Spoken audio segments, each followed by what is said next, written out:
रघुवंश महापुराण की जय। वैशंपायन ऋषि कहते हैं, राजन, भगवान श्री कृष्ण उद्धव से वर्णन करते हैं कि हे उद्धव, दत्तात्रेय ऋषि कहते हैं कि हे महाराज यदु, मैं तुम्हें अपने 24 गुरुओं के बारे में वर्णन करता हूं, जिनमें मैंने 24 गुरुओं से शिक्षा ज्ञान करी थी, जिनकी कृपा से हमेशा मैं परमहंस वृत्ति धारण करके रहता हूं।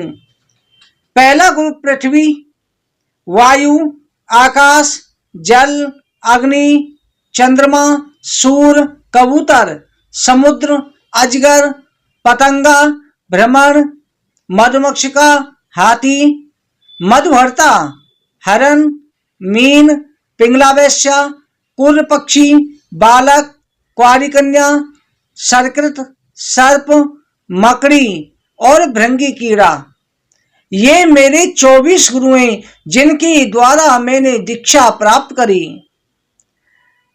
संसार में जो है, सबसे पहले पृथ्वी से मैंने सहनशीलता सीखी।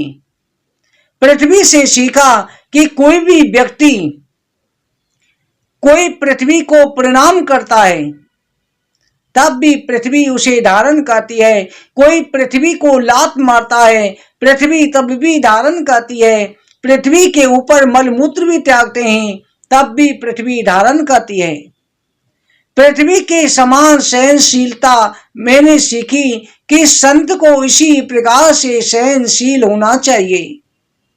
पृथ्वी में गड्ढे भर जाते हैं, गड्ढा करते हैं और समय पर स्वयं अपने गड्ढों को भर लेती है। उसी प्रकार से संतों को अपनी आत्माओं को जीत लेना चाहिए। वायु से मैंने सीखा प्राणात आहार करना। वायु से केवल ये असंगता, वायु जो होती है कभी किसी का संग नहीं करती। जैसे जहां पर दूषित गंदगी होती है, हवा वही चल रही है, पर गंदगी जगह पर बहती हुई गंध को धारण कर लेती है और थोड़ी दूर जाकर के गंध को छोड़ देती है, आगे जाकर के शुद्ध हो जाती है, उसे अपने साथ नहीं रखती। इसी प्रकार से हमेशा संत को और भक्तों को चाहिए, अगर दुष्टों की संगति भी हो जाए तब भी उनके अवगुणों को धारण ना करें। उनके साथ रहते हुए ऊपर से चाहे कुछ भी दिखावा करे, अंदर से अवगुण धारण नहीं करने चाहिए। वहां के दुष्टों के अवगुण वहीं पर छोड़ देने चाहिए। जल से शुद्धता सीखी कि जल हमेशा शुद्ध रहता है। अग्नि से सर्वभक्षी होकर के किसी के गुणों को ग्रहण नहीं करना। अग्नि से मैंने शिक्षा ली। अग्नि जो होती है चिता को भी जलाती है, साथ में गंदगी को भी जलाती है और खाना बनाने के काम भी आती है। अग्नि कभी भी किसी के दोषों को ग्रहण नहीं करती, हमेशा पवित्र रहती है। उसी प्रकार के भक्तों को हमेशा अच्छाई ग्रहण करनी चाहिए और दोषों को त्याग देना चाहिए।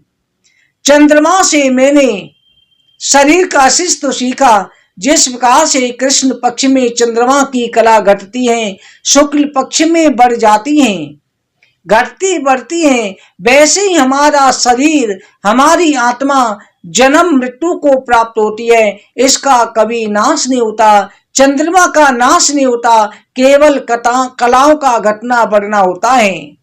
इसी प्रकार से ये आत्मा पुराने वस्त्रों को त्याग करके नए वस्त्र धारण करती है। ये मैंने अग्नि से और साथ में चंद्रमा से सीखा।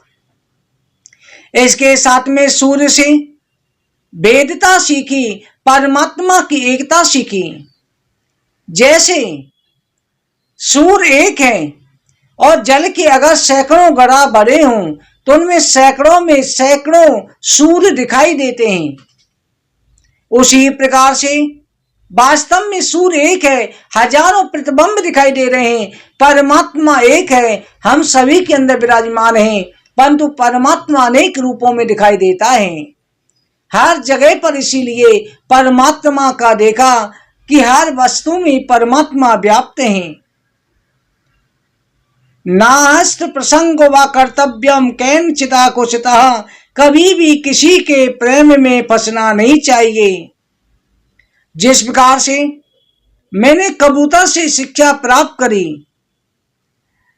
किसी के प्रेम में ज्यादा फंसना, संत को और भक्त को कभी किसी के प्रेम में ज्यादा नहीं पड़ना चाहिए, अन्यथा कबूतर वाली दशा होती है। जैसे एक शिकारी ने जाल बिछाया, कपोत और कपोतनी घोंसला बना करके रहते थे। उनके बच्चे थे जिनकी चींची सुन करके बड़े ही प्रसन्न होते थे। अपने आप को कबूतर कबूतनी जीवन सफल मानते थे। बच्चों के मधुर जाल में हमेशा फंसे रहते। एक दिन शिकारी आया, शिकारी ने जाल बिछाया और कबूतर के बच्चे फंस गए। उनके मोह में कबूतनी गई, वो भी जाल में फंस गई। पता है कि मैं कुछ नहीं कर सकती, फिर भी मोह में फंस गई। कबूतर ने देखा कि मेरे बच्चे परवास जाल में फंस चुके हैं, ये शिकारी मार के खाएगा, फिर भी उनके मोह के कारण कबूतर भी उस जाल में गिर के फंस गया। इसलिए प्राणी दुखित होकर के संसार से प्रेम करता है, जानता है कि हर जन्म में मैंने अनेकों संतान, अनेकों बार पिता बना, पुत्र बना, पति बना, पत्नी बना, सगे संबंधी बना, हर बार केवल इनके मोह के कारण मेरा पतन हुआ है। इसलिए वो कभी अपना बचाव नहीं करता, संसार के मोह में पड़ता है, संसार से प्रेम करता है, दोबारा से उसे जन्म लेना पड़ता है।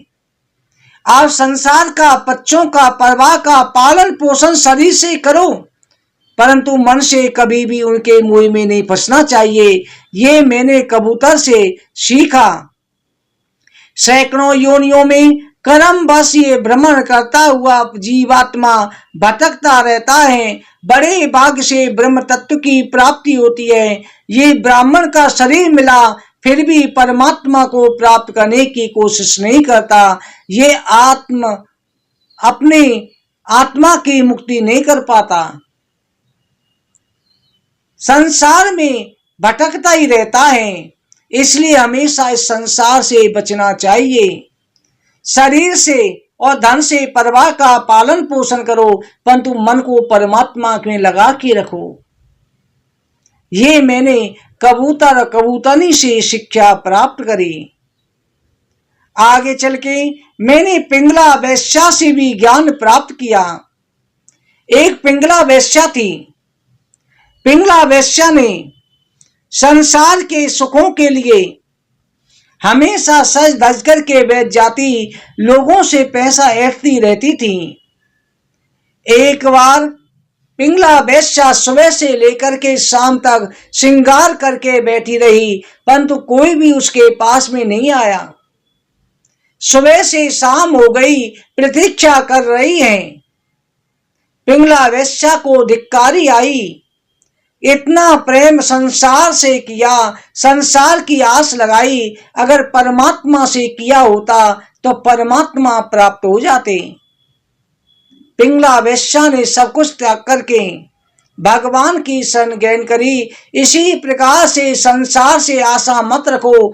ये संसार ऐसा है, अगर तुम किसी का भला भी करते हो, बदले में तुमको बुराई मिलेगी। किसी से आप धन्यवाद की इच्छा मत रखो, बदले में कोई भावना मत रखो। ये मैंने पिंगला वैश्या से सीखा। बोलो हरवंश महापुराण की जय।